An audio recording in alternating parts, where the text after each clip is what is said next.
চমকে দেওয়া দর পেয়ে দলে ফিরলেন ভেঙ্কটেশ আইয়ার। আইপিএল নিলামে বড় চমক দিল কলকাতা নাইট রাইডার্স।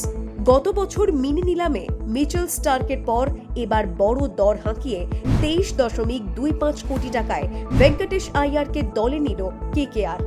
গত মিনি নিলামে স্টার্ককে যেমন বিপুল বেতনে দলে নিয়ে চমক দিয়েছিল তারা, এবার ভেঙ্কটেশকে সেই বিপুল বেতনে ফিরিয়ে চমকে দিয়েছে তারা। সঙ্গে ভেঙ্কটেশ আইয়ার হয়ে গিয়েছে আইপিএল এর ইতিহাসে সবথেকে বেশি দাম পাওয়া অলরাউন্ডার। তবে ভেঙ্কটেশ আইয়ারকে এই বিপুল টাকা দিয়ে নেওয়ায় জল্পনা শুরু হয়েছে ক্রিকেট মহলে। অনেকের প্রশ্ন, যদি এত টাকা দিয়ে তাকে দলে নিতেই হয় তবে আগে থেকেই দলে রিটার্ন করানো হলো না কেন? তাতে কিছু টাকা বাঁচতো। তবে এই সব প্রশ্ন উড়িয়ে সোজা উত্তর দিয়েছেন কেকেআর সিইও ভেঙ্কি মাইসোর। তিনি বলেন, নিলামে এগুলো হয়, দিনের শেষে আমাদের লক্ষ্য হচ্ছে যাকে চাইছি তাকে যেন পাই। এই দামটা সবসময় চমক দেবে।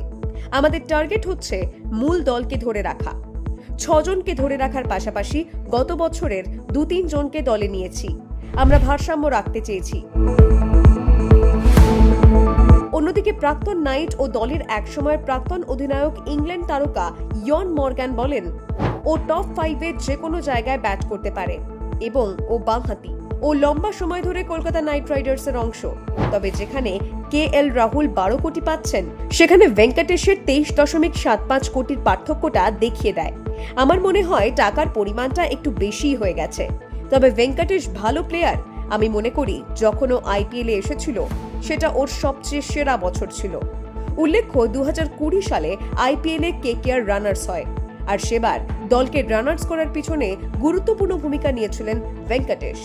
ইয়ন মর্গ্যানের নেতৃত্বে সেবারে খেলেছিলেন ভেঙ্কটেশ।